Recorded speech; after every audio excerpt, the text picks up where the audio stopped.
I think it is a very significant occasion. It is right and the correct thing to do to remember, especially those that gave the ultimate sacrifice to bring about the freedoms we're enjoying.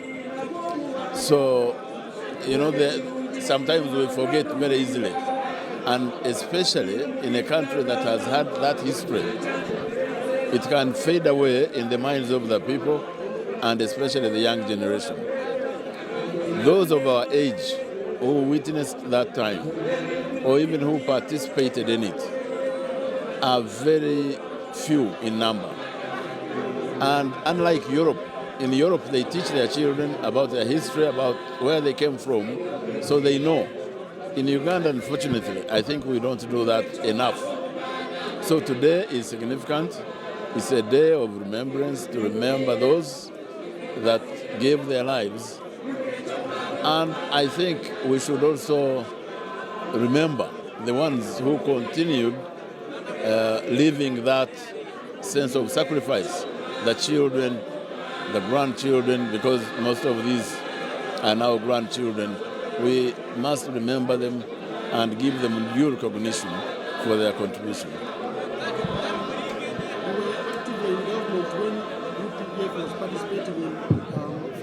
African Revolutionary Voices from Amama.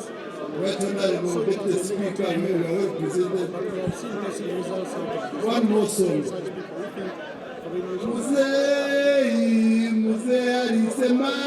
We, in that struggle, have always been Pan-Africanists. We have always supported Africa's liberation. And as I said many times before in the past, we, as revolutionaries, have a duty to support revolutions in Africa for change.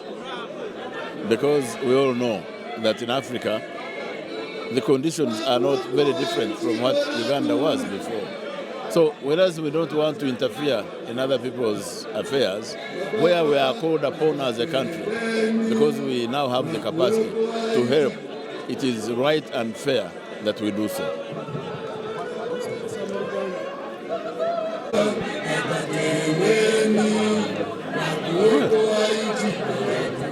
What means is that it has existed in Uganda, a country which had many other political organizations that have not sustained themselves.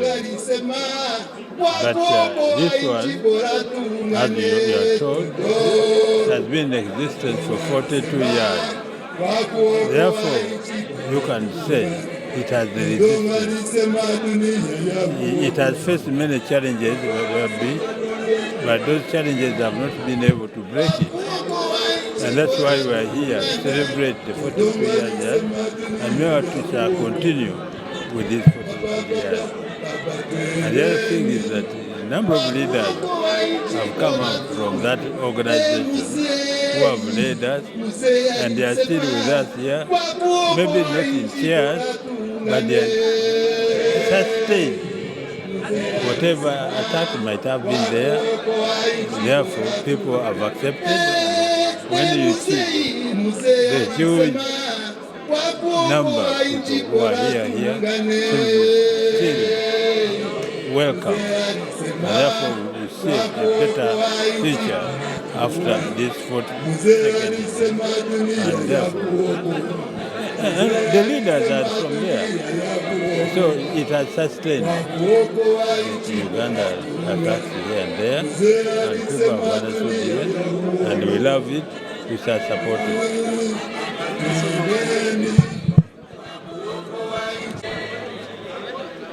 I'm Dad Mashisha, the head of mobilization, President's Office.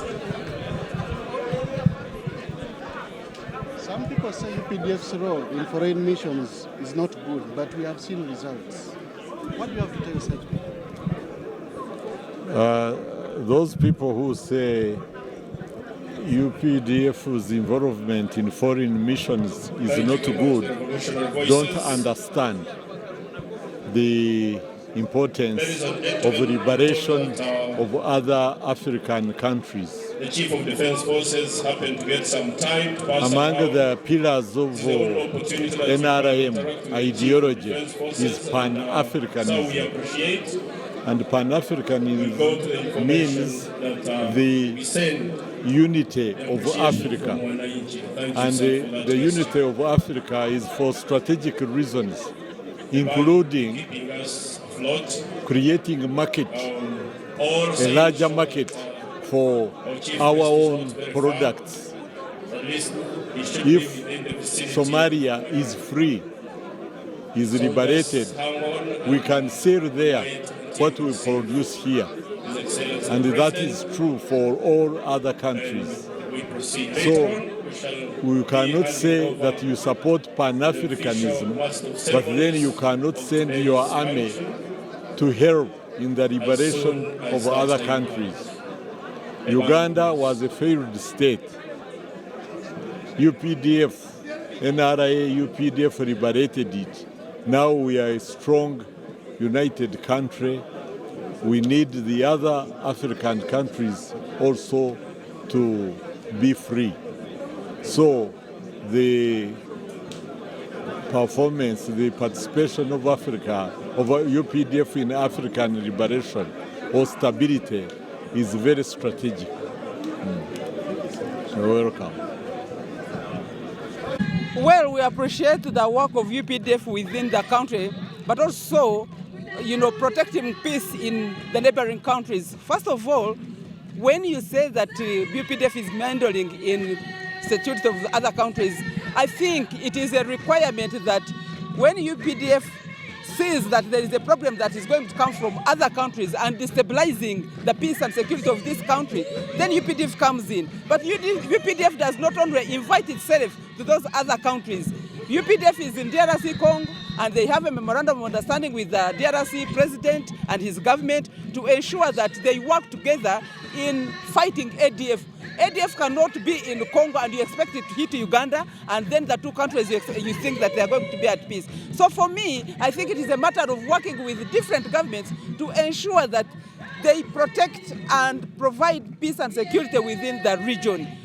Once DRC is not settled, Uganda will not settle. When you are in Somalia, don't think that when Somalia sneezes, Uganda will remain peaceful. So for Uganda being in Somalia, I think it is an important thing because they have tried to halt, to ensure that these ISIS, the Al-Shabaab, do not come down to other parts of the country in order to control that area. I think for us, UPDF has done a great job, and that's why the people of Somalia are enjoying the peace that they have. Without UPDF, by the way, I don't think that Somalia can have a government. For me, we need only to support them, to give them the requirement, the budget that they have, because when Somalia is suffering, Uganda is equally suffering. So this business of saying that UPDF is meddling, is mingling, is doing all sorts of things, we need to understand the issue of peace and security within the region. And I think we should salute UPDF for spearheading, for championing the peace and the security within the region.